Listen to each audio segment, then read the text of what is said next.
Hello दोस्तों, कैसे हो आप सभी। तो जैसा कि आप लोग देख पा रहे हैं जीएस गुलसर की क्लास।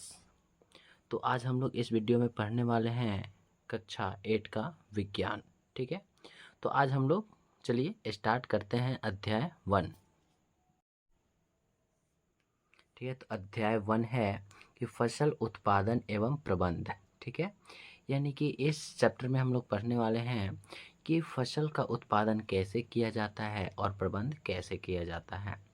तो ठीक है, चलिए देख लेते हैं इसका क्वेश्चन और उसका हम लोग आंसर जानेंगे कि क्या है। ठीक है, तो इसका जो क्वेश्चन है कि उचित शब्द बांटकर रिक्त स्थानों की पूर्ति कीजिए। ठीक है, यानी कि क्या करना है, इसमें से क्या करना है, हम लोगों को छांट करके इस जो खाली स्थान यानी कि रिक्त स्थान है इसमें क्या कर देना है, भर देना है। तो आइए देख लेते हैं। पहला वो है कि एक स्थान पर एक ही प्रकार के बड़ी मात्रा में उगाए गए पौधों को डैश कहते हैं। तो इसका राइट आंसर हो जाएगा फसल। राइट आंसर हो जाएगा फसल। ठीक है, अब अगला देख लेते हैं कि फसल उगाने से हमें प्रथम चरण मिट्टी की डैश होती है। ठीक है, तो सबसे पहले क्या करते हैं हम लोग कि फसल उगाने से पहले खेतों को साफ करते हैं और उसमें जितने भी क्या है, जितना भी कचरा होता है यानी कि घास फूस होता है सबको निकाल कर फेंक देते हैं। तो यानी कि एक तरह से हम लोग क्या किए, यानी कि मिट्टी को क्या किए, हम लोग तैयार किए। ठीक है, तो वही इसमें भरा जाएगा कि फसल उगाने से पहले प्रथम चरण मिट्टी की तैयारी होती है। ठीक है, मिट्टी की तैयारी होती है। तो देख लेते हैं हम लोग अगला। ये बोल रहा है कि क्षतिग्रस्त बीज जल की सतह पर डैश लगेंगे। यानी कि जो क्षतिग्रस्त बीज होते हैं वे जल की सतह पर क्या करने लगते हैं, तो तैरने लगते हैं। ठीक है, यानी कि तैरने लगते हैं। ठीक है, और अगला है कि फसल उगाने के लिए पर्याप्त सूर्य का प्रकाश एवं मिट्टी से डैश तथा डैश आवश्यक है। यानी कि मिट्टी से है जो जल, मिट्टी से जल तथा पोषक तथा पोषक पोषक आवश्यक है। जल तथा पोषक आवश्यक है। तो आइए अब हम लोग समझ लेते हैं दो। हो रहा है कि कलम ए में दिए गए शब्दों का मिलान कलम बी से कीजिए। ठीक है, यानी कि ये हमारा कलम ए है और ये मेरा कलम बी है। तो इसमें से जो शब्द है इसमें क्या करना है, मैच कराना है। तो बोल रहा है पहला कि खरीफ फसल, तो खरीफ फसल चला जाएगा आपका धान एवं मक्का में, एक का चला जाएगा ए में। ठीक है, अगला है रबी फसल। तो याद रखना है रबी फसल जो होता है गेहूं चना मटर होता है ना, यानी गेहूं चना मटर को हम लोग रबी फसल बोलते हैं। अगला रासायनिक उर्वरक। रासायनिक उर्वरक यानी कि मानिए एक प्रकार से जो फैक्ट्री में बनाया जाता है, तो इसका राइट आंसर हो जाएगा यूरिया एवं सुपर फास्फेट। ठीक है, अगला है कार्बनिक खाद। तो कार्बनिक खाद चला जाएगा आपका पशु अपशिष्ट, गोबर मूत्र एवं पादप अवशेष। जैसे कार्बनिक खाद होता है जो हम लोग क्या करते हैं, खेतों में बनाते हैं। जैसे यहाँ तो किसी पशु का अपशिष्ट यानी कि गोबर को खेत में इकट्ठा कर देते हैं और जो राख उख होता है, जो सब्जी का छिलका होता है उसको जा कर के उस पर फेंक देते हैं। तो उससे जो खाद तैयार होता है उसी को बोलते हैं कार्बनिक खाद। ठीक है, तो अब हम लोग समझ लेते हैं क्वेश्चन नंबर 3। तो क्वेश्चन नंबर 3 कह रहा है कि निम्न के दो दो उदाहरण दीजिए। तो क्या करना है कि खरीफ फसल और रबी फसल के दो दो उदाहरण दे देना है। तो खरीफ फसल के जो उदाहरण हो जाएंगे धान एवं मक्का, धान एवं मक्का, धान एवं मक्का।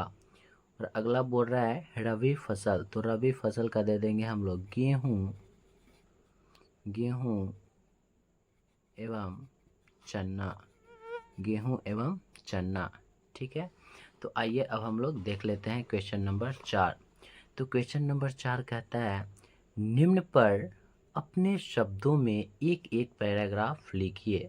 ठीक है, तो ये हम लोग को दे रखा है, यानी कि मिट्टी तैयार करना, बुआई, निराई और थ्रेशिंग, इस पे क्या करना है, हम लोग को एक एक पैराग्राफ लिख देना है।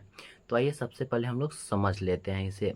जो मिट्टी तैयार करना, यानी इसका मतलब है कि जब भी हम लोग फसल उगाते हैं अपने खेतों में, तो सबसे पहले जो काम है यानी कि प्रथम चरण है वो है मिट्टी को तैयार करना। ठीक है।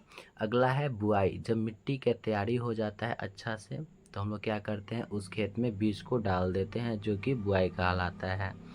अब क्या होता है कि जब बुआई हो जाता है तो उसमें छोटे छोटे अवांछनीय पौधे उग जाते हैं, है ना। तो उसे क्या करते हैं, हम लोग निकालते हैं, यानी कि सुहाई के द्वारा। वही कहलाता है निराई। ठीक है।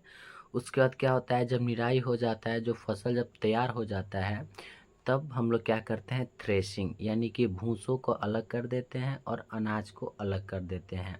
यही प्रक्रिया हमारा थ्रेशिंग कहलाता है। तो आइए इसे हम लोग कॉपी पे लिख करके समझ लेते हैं। तो पहला था हमारा मिट्टी तैयार करना। तो आइए इस पे एक पैराग्राफ समझ लेते हैं।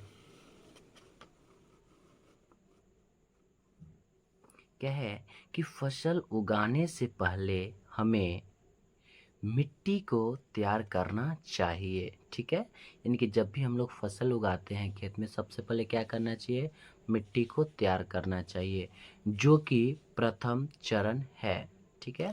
इसमें मिट्टी को उलट पलट तथा पोल बनाया जाता है, जिसे जुताई कहते हैं। ठीक है। क्या कि इससे जड़ें सरलता से श्वसन कर पाती है तथा केंचुओं और सूक्ष्म जीवों की वृद्धि में भी सहायता मिलती है। ठीक है। तो आई होप आप लोग यह समझ गए होंगे। तो बढ़ जाते हैं हम लोग अगला क्वेश्चन पे। तो अगला क्वेश्चन कहता है बुआई। तो आइए इस पे एक पैराग्राफ हम लोग समझ लेते हैं। तो बुआई में एक पैराग्राफ होगा कि उचित दूरी एवं, ठीक है, यानी कि जब भी हम लोग क्या करें, फसल को बोए, तो उसे क्या करना है, एक उचित दूरी पर ही उसको बोना चाहिए एवं उचित गहराई पर बोना चाहिए। ठीक है। तो बोल रहा है कि उचित दूरी एवं गहराई पर खेत में बीज को डालना बुआई कहलाता है। बीजों की अच्छी किस्म का चयन करके स्वस्थ बीजों को बोया जाता है। बुआई हाथों या मशीनों द्वारा की जाती है। ठीक है। तो आइए अब हम लोग समझ लेते हैं अगला क्वेश्चन। तो अगला है निराई।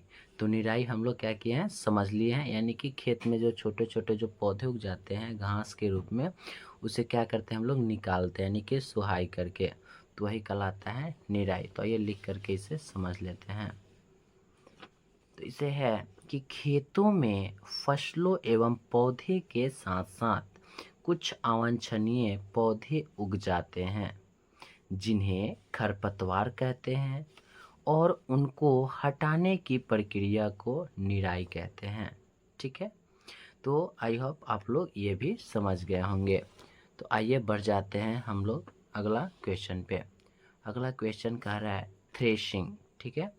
तो थ्रेशिंग भी हम लोग समझ लिए हैं कि क्या करते हैं कि जब फसल तैयार हो जाता है तो भूसी अलग और क्या कर लेते हैं, अनाज अलग कर लेते हैं। यही प्रक्रिया कहलाता है थ्रेशिंग। तो आइए इसे हम लोग एक पैराग्राफ में समझ लेते हैं। तो कह रहे हैं थ्रेशिंग, अनाज के